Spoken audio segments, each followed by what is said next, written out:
Bismillahirrahmanirrahim. Elhamdülillahi Rabbil alemin. Allahümme salli ala Muhammedin ve ali Muhammed ve aczil ferəcəhum və əhlik ədəəhum. Mübarək Ramazan ayıdır və Həzrəti Ali əleyhissalamın vəsiyyətnaməsini sizlərlə oxuyurduq və qeyd elədik ki, Həzrəti Əmirəl-Möminin Ali əleyhissalam bu mübarək vəsiyyətnamədə neçə dənə mühüm ictimai və fərdi münasibətlərə toxunur ki, keçən söhbətlərimizdə bu barədə ətraflı danışmışıq.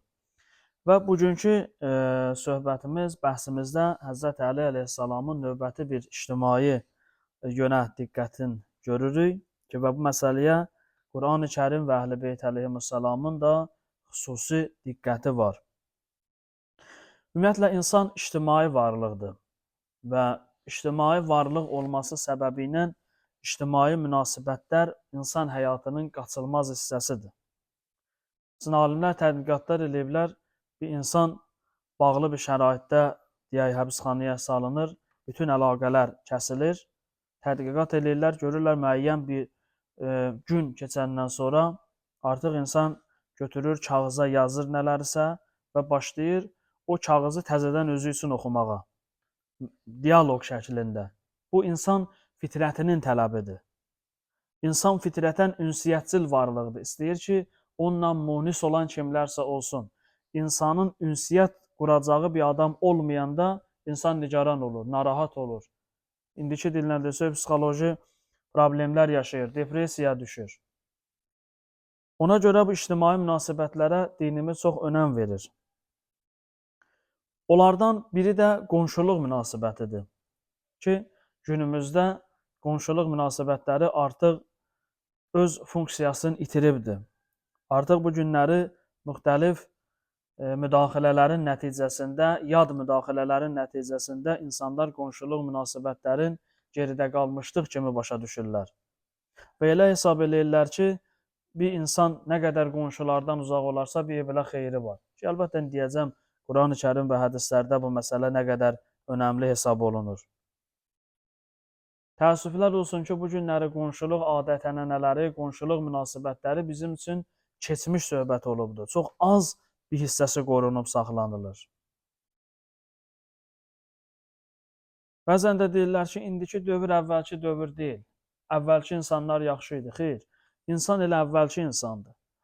Əvvəlki insanların da nəfsi vardı, indiki insanların da nəfsi vardı. Əvvəlki insanların da maraqları vardı, indiki insanların da maraqları var idi. Fərq nədir? Fərq bizdədir. Bizim atalarımız, babalarımız, onlar bir-birlərinə müəyyən mənada güzəşt eləyə bilirdilər. Bir-birlərini ötürə bilirdilər. Bu günləri bizim özümüzə o qədər bağlanmışıq, o qədər nəfsi təmayüllərə meydan vermişik, özümüzə yox deyə bilmirik. Hər şey mənim maraqlarıma xidmət eləməlidir, məntiqi ilə çıxış eləyirik deyə qonşu ilə yola gedə bilmirik. Qonşunu özümüzə maneə görürük. Ona görə çox ciddi məsələdir bu məsələ. Əli əleyhissalam vəsiyyətnaməsində buyurur ki, Allah fi ciranikum, ki, sizə qonşularınızı tapşırıram və innəhum vəsiyyyə nəbiyyukum, ki, bu sizin peyğəmbərinizin vəsiyyətidir. Mazalə yusibihim hətta zənənnə ənəhu səyyüvərrithuhum. O qədər Peyğəmbər əleyhissalam qonşular barədə tövsiyə və vəsiyyət elədi, mən elə başa düşdüm ki, qonşu insandan miras aparır, irs aparır. Necə insanın övladı, həyat yoldaşı, ailəsi adamla miras aparar, deyir, o qədər Peyğəmbər qonşunu tapşırdı, dedim, yəqin qonşu da miras aparacaq, irs aparacaq. Nə qədər mühümdür. Bu günümüzün insanları niyə tənhalaşıbdır? Neçə dənə bunun neçə yöndən yanaşmaq olar? Biri də qonşuluq münasibətlərinin pozulmasına görədir. Bu gün insanlar körpü çəkmək əvəzinə hasarı aldılar deyə tək qalıblar. Bu günləri həqiqətən də biz körpüdən çox hasar düzəldirik. İnsanların bir araya gəlməsinə səbəb olacaq işlərdən çox insanları bir-birindən soyudacaq işlərə təşviq edirik bir-birimizi. Və bu geniş ölçüdə götürülür. Mərhum Məmməd Arazın o dediyi müharibə olmasa şeiri ki var, əridib silahları biz Martin sobasında körpü yarada bildik yerlə Mars arasında.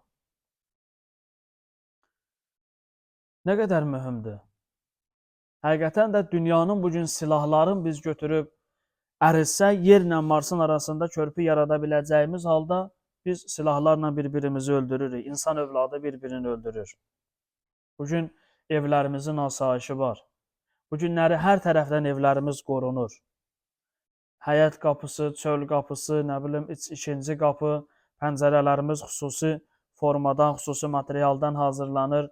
Onun üstündən pərdəsi, jalüzü, nə bilim, təhlükəsizlik siqnalları, kameraları filanları, asayişimiz var. Amma daxili aramışımız yoxdur.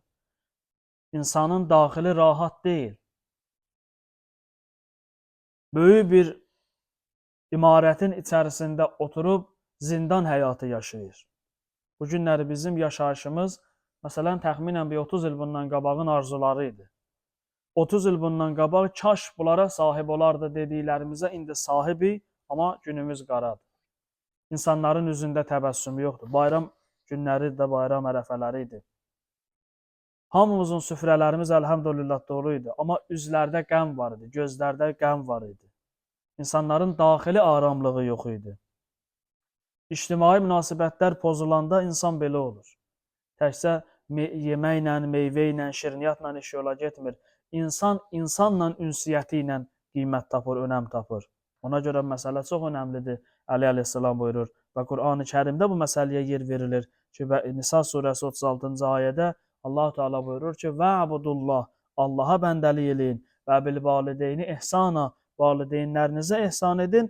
Dolayıca neçə dənə şey sayır, onlardan biri də budur ki, yaxın və uzaq qonşularınıza ihsan edin. Yaxın qonşular deyəndə Peyğəmbər əleyhissalam buyurur, 40 ev insanın sağ, sol, ön, arxa onun qonşusu hesab olunur.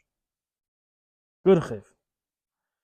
Uzaq qonşu deyəndə deyirlər ki, qeyri-müsəlman qonşularını, yəni insan bir adamla qonşuluq eləsə qeyri-müsəlmandır, qeyri-müsəlmanla da qonşuluq haqqı var onun insan boynunda. Və bu çox mühüm məsələdir bu. İmam Sadiq əleyhissalam buyurur, "Məl'unun məl'unun mən aza carə." Məl'undur, ilahi lənətə gəlsin o adam ki, qonşusunu incidir, narahat eləyir. Ya Peyğəmbər buyurur, "Mən kana yu'minu billahi vel yevmil axir, fela yu'zi carə." Kim Allaha və qiyamət gününə iman gətiribsə, qonşusunu incitməsin, narahat eləməsin. Biz elə bilirik ki, günah ancaq adam öldürməkdir, ancaq qeybət eləməkdir, böhtan deməkdir. Və yaxud da digər hansısa bir ciddi fəsad törətməyi biz günah hesab edirik. Amma Peyğəmbər buyurur ki, "İnnə a'zaməz-zunub." Günahların içərisində ən əzəmətli günahlardan biri ki, indəllah, Allah yanında izaul car, qonşunu incitməkdir, ona əziyyət verməkdir, onu narahat eləməkdir. Peyğəmbər əleyhissalam buyurur, "Mən əğləqə babəhu dunə carih, xəzələhullahu yevməl qiyamət." Hər kim qonşusunun üzünə qapını bağlasa, qiyamətin günündə Allah onu xar eləyəcək. Allah onu zəlil eləyəcək. Maun surəsi var Qur'an-ı Kərimdə. Neçə qrup insanlara Allah Teala buyurur ki, vay olsun. Onların da axırıncı və yemnaunel maun, maunu mən eləyənlərə qadağan eləyənlər. Müfəssirlər deyirlər ki, maun insanın gündəlik ehtiyacı olan şeylərdir. Məsələn, misal şərti deyirəm. Qonşudur, indi birdən necəsə olubdur, çörəyə ehtiyacı var, adam gəlir ki, mənə bir dənə çörək ver. Və yaxud da hansısa bir gündəlik lazım olan bir şeyə. O qədər insanlar bir-birindən uzaqlaşıblar, elə məsafə yaradırlar ki, heç kim məndən bir şey istəməsin. Bu, ilahi qəzəbin nazil olmasına səbəb olan günahlardandır. Ona görə Qur'an-ı Kərim və Əhl-i Beyt əleyhissalam bu məsələyə çox önəm verir, çox diqqət ayırır. Qonşularla münasibətdə diqqətli olmalıyıq. Biz istəyirik ki, qonşular bizim kimi olsun, bizim maraqlarımıza uyğun olsunlar, biz istəyən formada olsunlar. O da insandır, o da istəyir ki, onun qonşusu ona uyğun olsun. Burada haqlı tərəf olmur. Hər iki tərəf öz haqqı müdafiə edir. Burada tərəflər bir-birləri ilə kompromisə getməlidirlər, bir-birləri ilə kəsişən nöqtələrdə birləşməlidirlər. Təkcə ilə ayrılan, o uyğun gəlməyən, uzlaşmayan nöqtələrdən yapışmaq olmaz ki. Əhl-i Beyt əleyhissalam gözəl qonşu idi. Əhl-i Beyt əleyhissalam insanlarla rəftarında diqqətli idilər. Biri gəldi Peyğəmbərin yanına dedi, ya Rasulallah, mənim bir qonşu qadın varımdır. Çox namaz qılır, oruç tutur, gündüzləri oruzdur, gecələri namaz qılır, amma dilindən qonşular əziyyət çəkir. Həzrət buyurdu ki, onun ibadət itaətinin ona faydası yoxdur və cəhənnəm əhlidir. Nə qədər məsələ önəmlidir. Namazla, orucla iş bitmir. Namaz, oruc o ibadətin tərkib hissəsindəndir, biridir. Biri də insanları incitməməkdir, narahat eləməməkdir. Necə incidirik qonşuları? Qonşu haqlarından nə var? 1. Qonşuya salam vermək. Hədislər var ki, qonşu ilə rastlaşdın, ona salam verəsən. Müsəlman üzərində olan haqlarından biri salam verməkdir. Xüsusilə qonşular. İkincisi, xəstələnəndə onun iyadətinə gedəsən. Dünyasını dəyişənində, dəfnində iştirak eləyəsən. Üçüncüsü, dördüncüsü, onun gediş-gəlişinə mane olmayasan. Bugün təəssüf qonşu qonşuya yol vermir. Bugün qonşu qonşunun yolunu kəsir. Bu nə Allah deyəndir, nə Peyğəmbər deyəndir. Bu insan nəfsinin tüğyanının nəticəsindədir. Yaxud da hədislərdə qeyd olunur, qonşunun haqlarından biri budur ki, qonşunun havasını kəsməyəsən. Olur, görürsən, xüsusilə həyət evlərində, sən qonşudur, həyətdə oturur, təmiz hava alır. Görürsən ki, o birisi qonşu gəldi, hündür bir zabor elədi. Nəticədə onun havasının qarşısını kəsdi. Onun haqqı idi. Onu eləməyə ixtiyarımız yoxdur. Yaxud görürsən, evi elə tikir, evin üstünün suyu qar yağanda, yağış yağanda qonşunun həyətinə gedir. Düz sərhəddə tikir ki, o su qonşunun həyətinə getsin. Bu qonşunu incitməkdir. Bu qiyamətdə bundan sorğu-sual olunacaq. Yarım metrə həyətdə tərəf, öz həyətivə tərəf tik, su öz həyətivə tökülsün. Əgər halallığı alınmasa və qonşu da buna halallıq verməsə, həmin insan haqqunasla dünyasını dəyişəcək. Qonşunun qapısına zibil atmayasan. Bunlar, yenə də deyirəm, mən sadəcə hədislərini oxumuram ki, uzun çəkməsin. Qonşunun qapısına zibil qoymayasan. Onun gediş-gəlişinə mane olmayasan.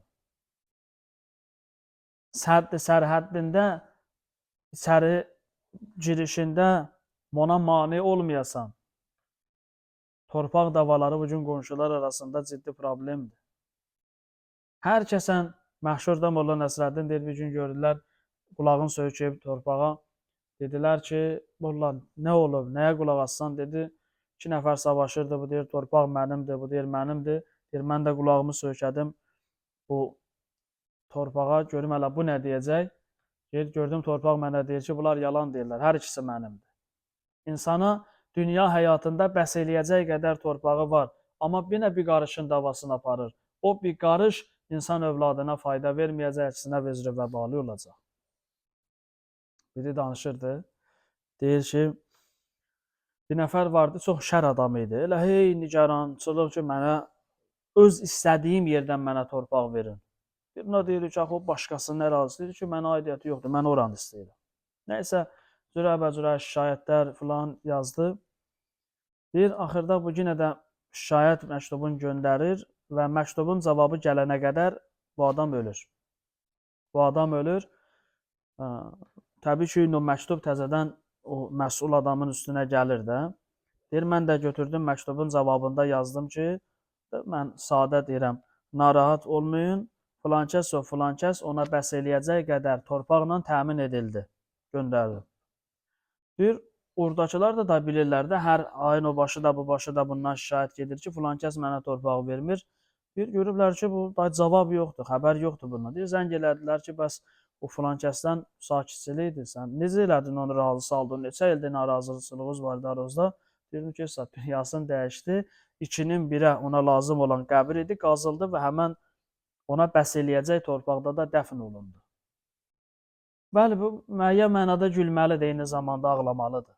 İnsan ona bəs eləyəcək torpağı unudub, bir qarışın, 1 metrənin, yarım metrənin davasını aparır, onun üstündə küsülü, illərlə küsülü qalır, bir-birindən küsülü dünyasını dəyişir ki, bunlar olmaz və Peyğəmbər Əhl-i Beytinin ümmətinə, tərəfdarına yaraşmayan xüsusiyyətdir. Buna görə Əmirül-Möminin Əli əleyhissalamın bu kəlamı bizlər üçün örnək və nümunədir ki, bizlər qonşularımıza diqqətli olaq, qonşularımızla münasibətlərimizə diqqətli olaq. Yaxşı qonşu ilə hamı yola gedir. O ki, xasiyyəti ağırdır, onunla yola getmək hünərdir. Onunla müdara eləmək, onunla keçinmək önəmlidir. Ona görə qonşulardan diqqətli olaq. Düzdür, bu barədə mən hədis görməmişəm, Amma böyüklər dedilər ki, qəbirdə insandan soruşulacaq şeylərdən biri də qonşu haqqıdır. Madam beləsi idi, o zaman biz bir-birimizə diqqətli olaq ki, həm Allahın tələbidir Nisa surəsi 36-cı ayə, həm Peyğəmbər əleyhissalamın sünnəsidir, həm İmam Əlinin son anda vəsiyyətidir ki, qonşularınızla diqqətli olun. Bütün bunlar bizim üçün kifayət eləyir ki, biz bir müsəlman olaraq, Peyğəmbər Əhl-i-Beyt tərəfdarı olaraq qonşularımızla diqqətli davranaq. Bismillahirrahmanirrahim. İnna a'teynakal kevsar fasalli li rabbika vanhar inne şaniyeke huvel ebter ki bu mübarək surənin ki Ramazan ayıdır, Həzrət Resulullah buyurur, bu ayda bir Quran ayəsi başqa ayda bir Quran xətminin savabına bərabərdir. Ona görə Kevsər surəsini oxudum və bu savabı hədiyyə edirəm.